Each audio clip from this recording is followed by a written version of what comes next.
All right, we're back. Another episode, another day of trying to figure out what's going on with this thing. So today on the agenda is going to be changing the plugs, which I got some new MR9F NGK plugs. I'm going to put another fresh set of plugs in it. I'm also going to drain the tank and put some fresh fuel in it.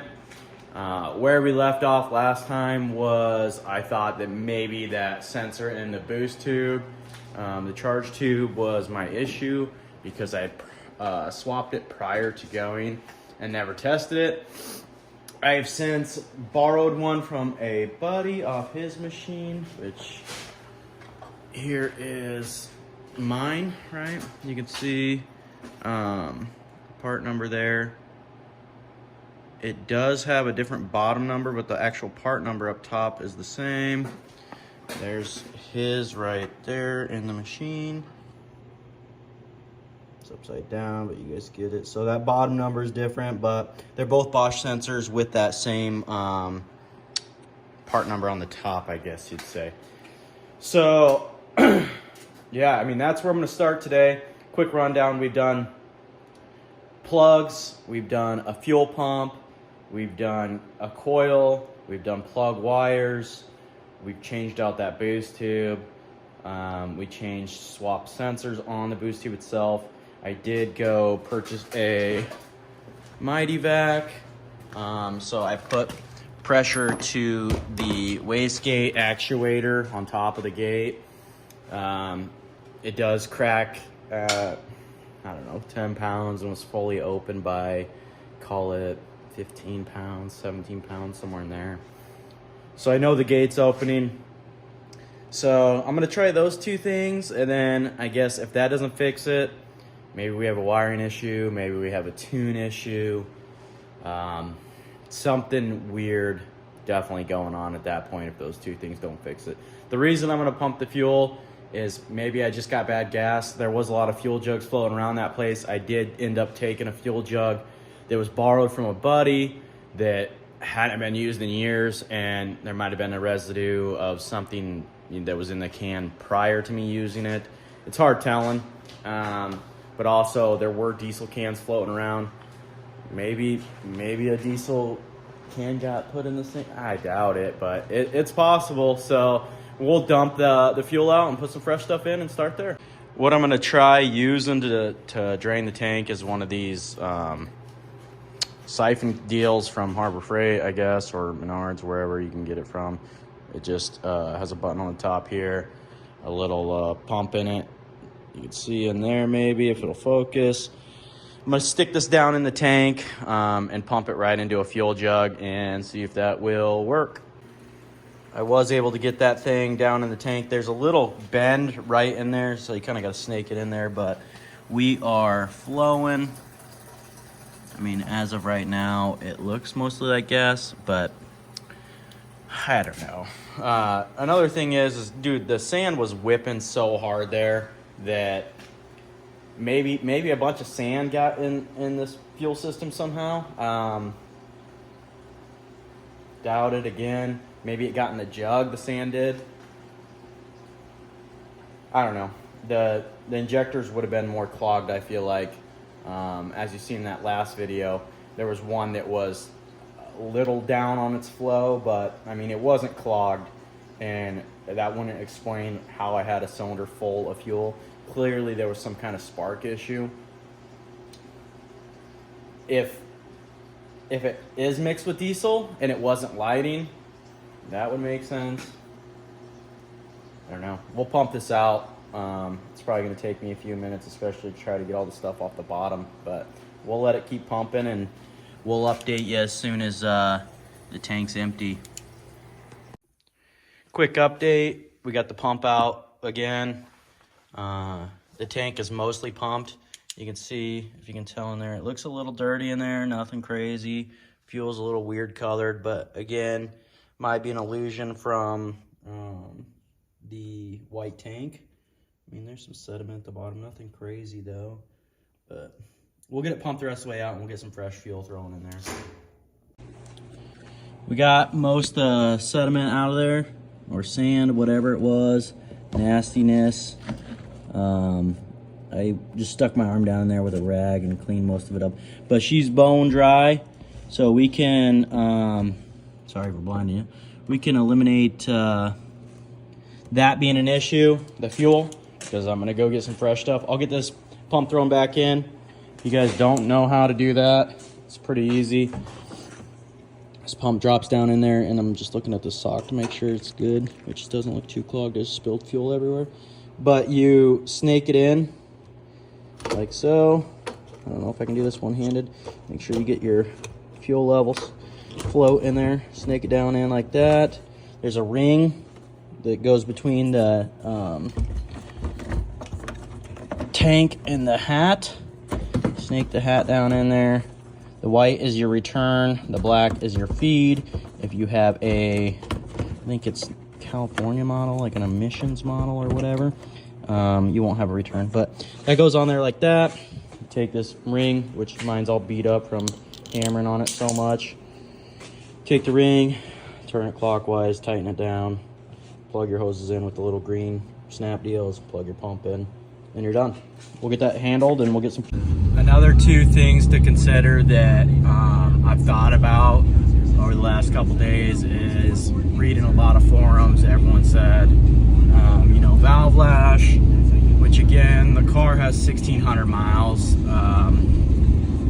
It's not likely, but I mean, it could be. You know, once I get done checking everything that I've checked, I mean, that's where I'll go next. Maybe do a leak down test on it or something like that. And also a compression test too. It seems to run fine until you get in a boost. So, and then the other thing was, and somebody also said something about the car smacking rev limiter, which I don't believe it's doing. I haven't stared directly at the RPM when I'm hammering it, but it seems like a fuel cut, not a rev limiter, which I guess I could check that out next time I drive it. You know, I mean, it'd be pretty obvious if it was a rev limiter. If it was spinning the tires, it just feels like it's burbling. You know, it's either drowning in fuel or cutting. Which I also seen fuel pressure regulator, super uncommon. The fuel pressure gauge that we had on the rail would have told us if that was bad, which again, we had 55-ish PSI at all times once we put that new pump in. So I don't think that's it either, but we'll get this fuel.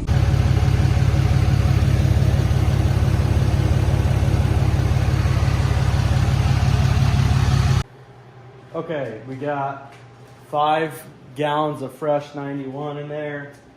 After what you guys seen pumping all that old crap out of there. Who knows if it had diesel in it or slight mixture of whatever. But from here, I'm gonna get started.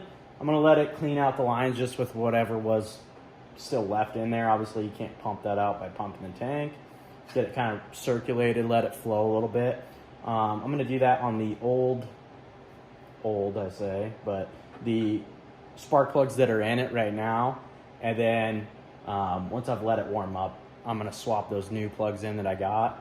And then we'll take it for a test trip. We'll see you there. Well, there goes nothing.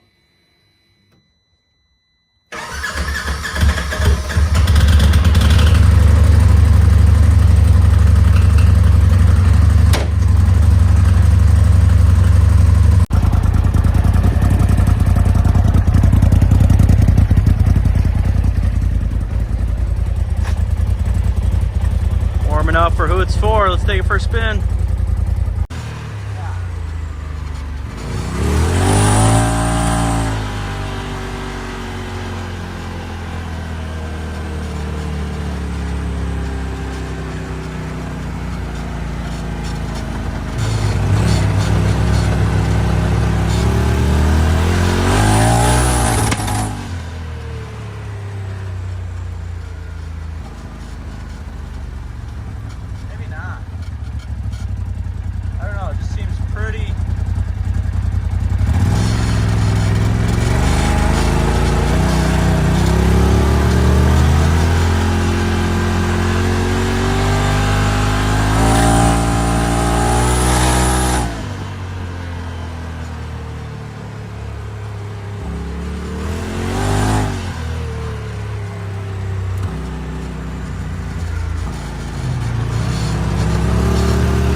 I'm gonna pull this clutch cover off and see if there ain't something weird going on in there. I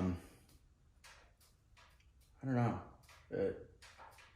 When I went to pull out, it shut off on me, and the RPM was kind of all over the place. It's real sluggish. Kind of makes me think that maybe there's a crank signal issue. I'm not sure, but I guess if that secondary wasn't spreading all the way, I don't know.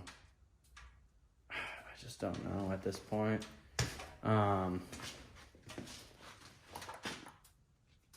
We'll get that cover off, see where that takes us, I guess.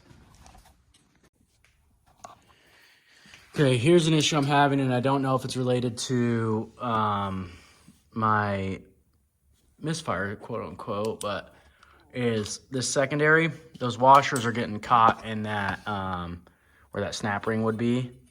So if you look, okay, I'm trying to pull on the secondary and it's not sliding out. And obviously there's no belt on it, right? And if I move these washers, shims,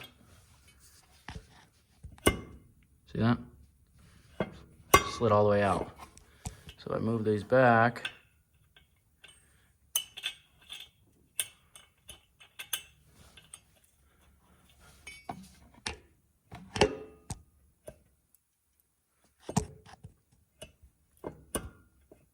It's 100% getting slit, stuck on those. Now, they were on the inside of this bigger washer before, and I flipped them onto the outside, hoping that when there's a belt in there, they're already past that lip, which would stop that issue from happening. But clearly they're getting stuck in that lip. To show you guys what I'm talking about, let's take this bolt out real quick.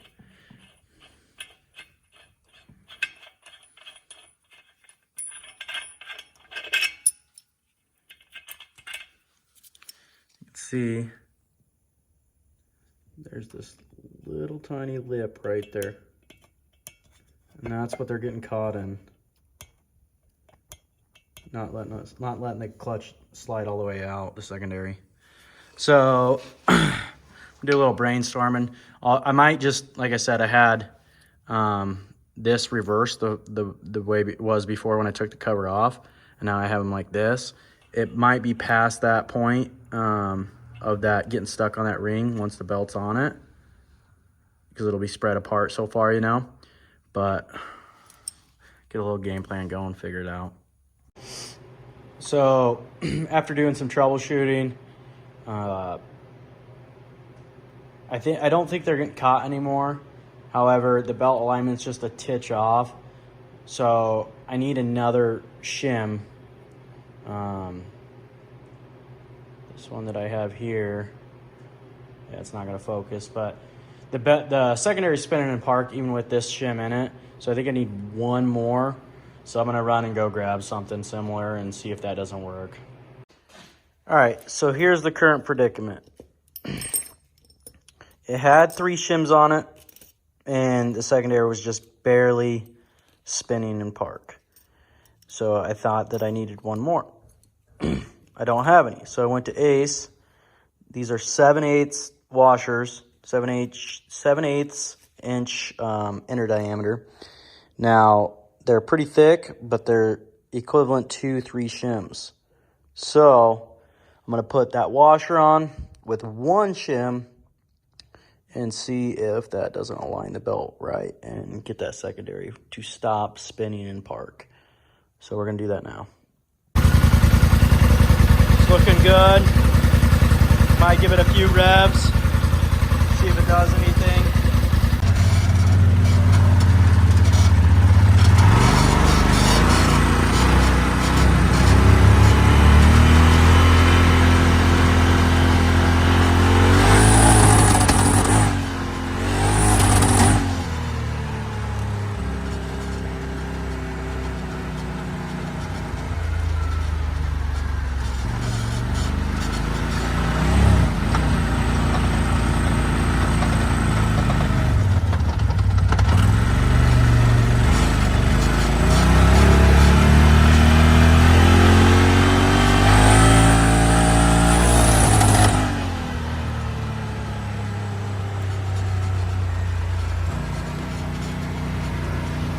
All right, it's been a couple hours. I've messed with a few things.